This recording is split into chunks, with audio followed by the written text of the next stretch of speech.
Monday ఎండలకు పోటీగా రాష్ట్రంలో రాజకీయం సెగలకక్కుతోంది. విజయమో వీరస్వర్గమో అన్న రేంజ్లో నేతలు గెలుపు కోసం తెగ కష్టపడిపోతున్నారు. తమ ఎమ్మెల్యేలను ఎంపీలను గెలిపించుకోవడమే లక్ష్యంగా పార్టీల అధినేతలు రాష్ట్రాన్ని చుట్టేస్తున్నారు.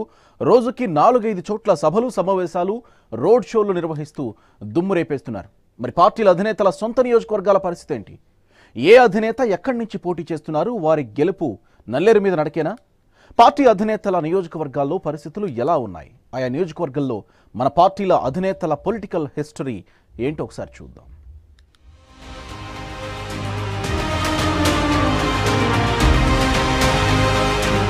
కుప్పం నుంచి 8వ బరిలో దిగుతోన్న చంద్రబాబు, పులివెందుల నుంచి 2వ పోటీ పడుతోన్న జగన్,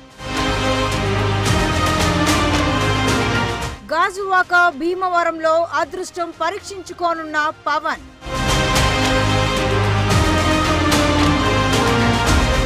నర్సారావుపేట ఎంపీ బరిలో కన్నా లక్ష్మీనారాయణ,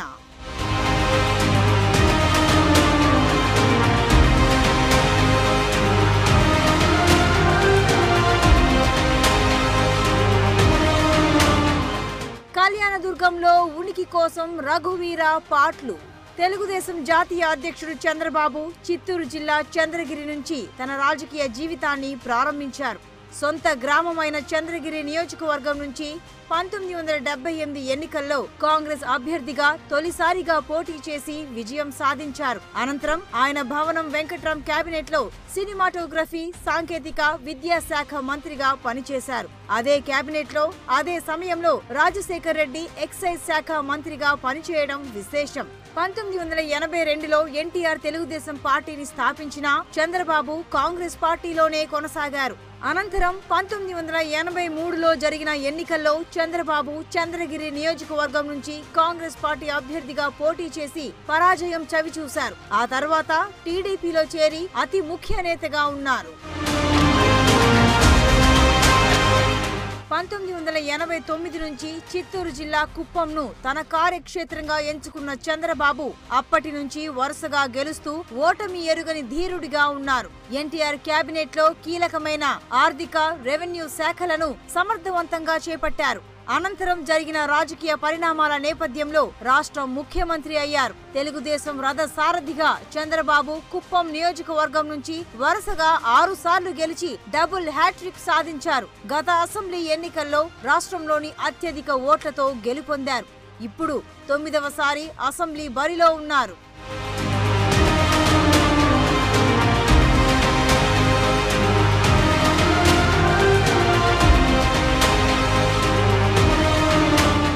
వైసీపీ అధినేత జగన్ ఆయన తండ్రి వైఎస్ రాజశేఖర్ రెడ్డి హయాంలోనే ప్రత్యక్ష రాజకీయాల్లోకి అడుగుపెట్టారు. తొలుత 2009లో కడప నుంచి కాంగ్రెస్ పార్టీ ఎంపీగా రాజకీయ జీవితాన్ని ప్రారంభించారు. అనంతరం రాజశేఖర్ రెడ్డి అనూహ్య మరణంతో ఏర్పడిన పరిణామాలలో కాంగ్రెస్ కు దూరమయ్యారు. వైఎస్ఆర్ కాంగ్రెస్ పార్టీని ఏర్పాటు చేసుకుని కడప ఎంపీ పదవికి రాజీనామా చేశారు. అనంతరం ఆయన తిరిగి కడప నుంచి వైసీపీ ఎంపీగా అత్యధిక మెజారిటీతో విజయం సాధించి సంచలనం సృష్టించారు. 2014 అసెంబ్లీ ఎన్నికల్లో పులివెందుల నియోజకవర్గం నుంచి జగన్ గెలిచారు. పులివెందుల నియోజకవర్గంలో జగన్ తండ్రి రాజశేఖర్ రెడ్డి 6 సార్లు విజయం సాధించగా తల్లి విజయమ్మ ఉప ఎన్నికల్లో ఏకగ్రీవంగా ఎంపిక అయ్యారు. అనంతరం 2011లో జరిగిన ఉప ఎన్నికల్లో తిరిగి విజయమ్మ విజయం సాధించారు. పులివెందుల బరి నుంచి ఇప్పుడు జగన్ 2వ పోటీ చేస్తున్నారు.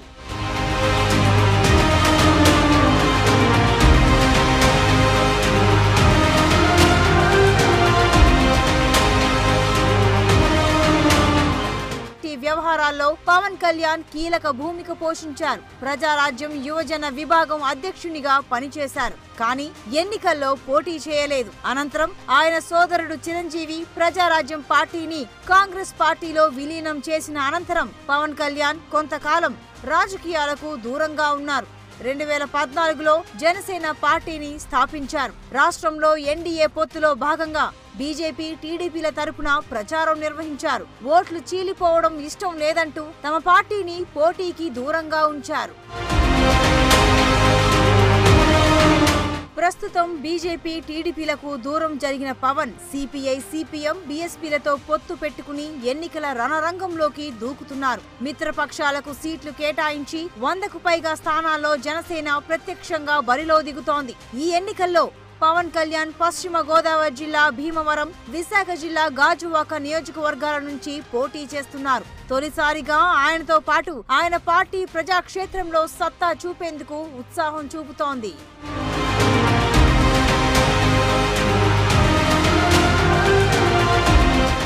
రాష్ట్ర బీజేపీ అధ్యక్షుడు కన్నా లక్ష్మీనారాయణ కాంగ్రెస్ నుంచి తన రాజకీయ జీవితాన్ని ప్రారంభించారు. 1989లో గుంటూరు జిల్లా పెదకూరపాడు నియోజకవర్గం నుంచి తొలుత పోటీ చేసి విజయం సాధించారు. 1989, 1994, 1999, 2004లలో జరిగిన ఎన్నికల్లో కన్నా లక్ష్మీనారాయణ వరుసగా విజయం సాధించారు. 2009లో గుంటూరు పశ్చిమ నియోజకవర్గం నుంచి కాంగ్రెస్ అభ్యర్థిగా పోటీ చేసి వరుసగా శాసనసభకు 5వసారి గెలుపొందారు. ముఖ్యమంత్రులు రాజశేఖర్ రెడ్డి, రోసయ్య, కిరణ్ కుమార్ రెడ్డిల కేబినెట్లలో అనేక కీలక మంత్రి పదవులను నిర్వహించారు.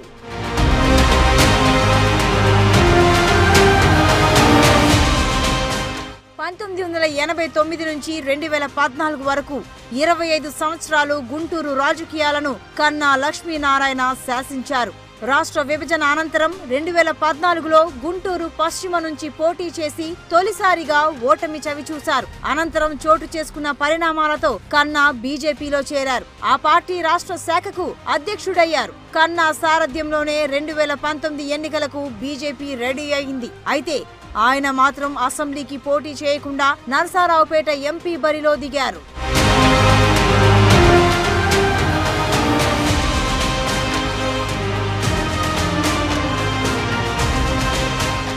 రాష్ట్ర కాంగ్రెస్ అధ్యక్షుడు రఘువీరారెడ్డి అనంతపురం జిల్లా కళ్యాణదుర్గం నియోజకవర్గం నుంచి పోటీలో ఉన్నారు. గతంలో మడకశిర నియోజకవర్గం నుంచి పోటీ చేసిన రఘువీర 2009 ఎన్నికల్లో ఆ నియోజకవర్గం ఎస్సీలకు రిజర్వ్ కావడంతో కళ్యాణదుర్గానికి మారారు. 1989లో తొలిసారి మడకశిర నుంచి విజయం సాధించిన రఘువీర 1999, 2004, 2009 ఎన్నికల్లో వరుసగా గెలిచి హ్యాట్రిక్ కొట్టారు. కోట్ల విజయభాస్కర్ రెడ్డి, రాజశేఖర్ రెడ్డి, రోసయ్య, కిరణ్ కుమార్ రెడ్డిల కేబినెట్లలో కీలకమైన వ్యవసాయ శాఖ, రెవెన్యూ శాఖ మంత్రిగా వ్యవహరించారు. ప్రస్తుతం ఏపీసీసీ అధ్యక్షుడిగా కళ్యాణదుర్గం నుంచి పోటీ చేస్తున్నారు. ఇవి మన పార్టీల అధినేతల ఎన్నికల కథ.